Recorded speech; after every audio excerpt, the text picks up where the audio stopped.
Report പുറത്തു വന്നിരിക്കുന്നു.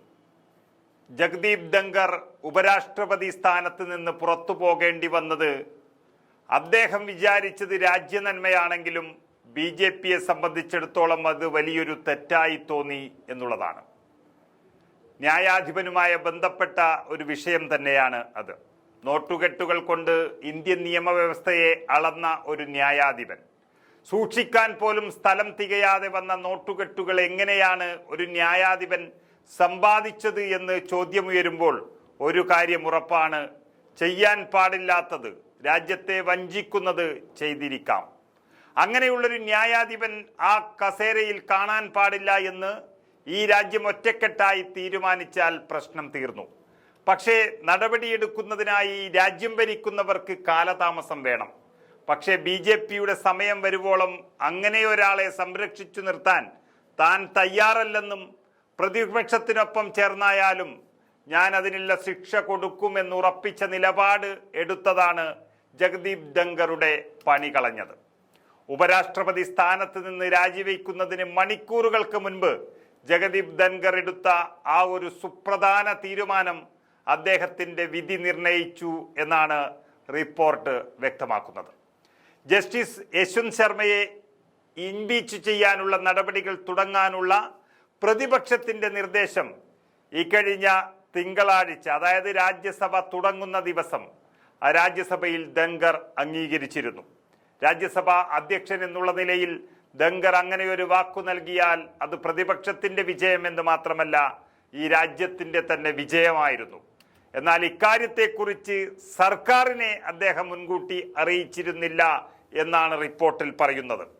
വലിയ വിവാദവും ഞെട്ടലും ഉണ്ടാക്കിയ ഒരു സംഭവമാണ് ഡൽഹിയിലെ ജസ്റ്റിസ് വർമ്മയുടെ വസതിയിലുണ്ടായിരുന്ന തീപിടുത്തത്തിനിടെ പണം കൂമ്പാരമായി അടുക്കിയിരുന്ന സംഭവം കണ്ടെത്തിയത്. ഒരു സർക്കാർ എന്ന നിലയിൽ BJP ചെയ്യേണ്ടിയിരുന്നത് യഥാർത്ഥ വശങ്ങൾ ഇഴകീറി പരിശോധിച്ച് നടപടിയെടുക്കുക എന്നുള്ളതായിരുന്നു. എങ്കിൽ ഈ രാജ്യത്തിൻ്റെ നിയമ സംവിധാനത്തിന് അതൊരു പത്തരമാറ്റിൻ്റെ തിളക്കം നൽകുമായിരുന്നു. എന്നാൽ അതിനു പകരം അദ്ദേഹത്തിനെ രക്ഷപ്പെടുത്തുന്നതിൻ്റെ സൂചനകളാണ് ഈ രാജ്യത്ത് കണ്ടത്. അതിനെ തുടർന്ന് മാസങ്ങൾക്ക് ശേഷമാണ് ജസ്റ്റിസ് വർമ്മയെ ഇംപീച്ച് ചെയ്യാനുള്ള കത്ത് പ്രതിപക്ഷം രാജ്യസഭാ അധ്യക്ഷനായ ധൻഖറിന് നൽകിയത്. പിന്നാലെ ഇതിനാവശ്യമായ നടപടികൾ സ്വീകരിക്കാൻ അദ്ദേഹം സെക്രട്ടറി ജനറലിനോട് നിർദ്ദേശിക്കുകയും ചെയ്തു. എന്നാൽ അപ്പോഴും BJP ചെയ്തത് അദ്ദേഹത്തിൻ്റെ കുറ്റകൃത്യങ്ങൾ നിഷേധിക്കുന്നെങ്കിലും നടപടിയെടുത്തിട്ടില്ല എന്നുള്ളതാണ്.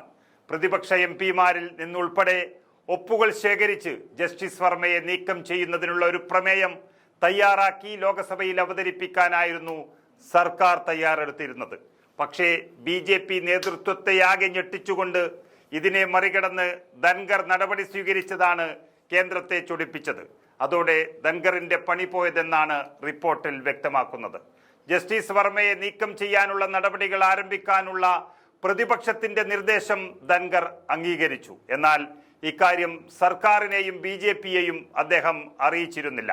സർക്കാരിനെ അറിയിച്ചിരുന്നെങ്കിൽ ഭരണകക്ഷിയിലെ MPമാരും നിർദ്ദേശത്തിൽ ഒപ്പിടുമായിരുന്നു എന്നാണ് BJP പറയുന്ന ന്യായം.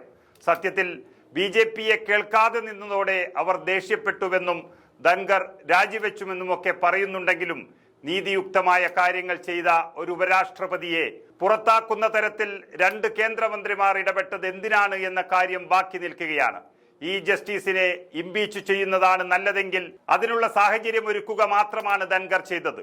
അതിനൊന്നും സമ്മതിക്കാതെ കയ്യിൽ ചങ്ങലയിട്ട് ഉപരാഷ്ട്രപതി പോലെയുള്ള കസേരയിൽ പിടിച്ചിരുത്തിയ BJPക്ക് ഇതൊരു ഷോക്ക് തന്നെയാണ്. ഇനി ഭാവിയിൽ ഒരു പക്ഷേ മുഖ്യ തെരഞ്ഞെടുപ്പ് കമ്മീഷനെ പോലെയുള്ളവരുടെ പലരുടെയും കസേര നിലനിൽക്കണമെങ്കിൽ ധൻഖറിനെ പോലെയുള്ളവർ രാജ്യസഭാ അധ്യക്ഷന്റെ കസേരയിൽ കാണാൻ പാടില്ല എന്നുള്ളതാണ് ഈ റിപ്പോർട്ടിന്റെ ഉള്ളടക്കം.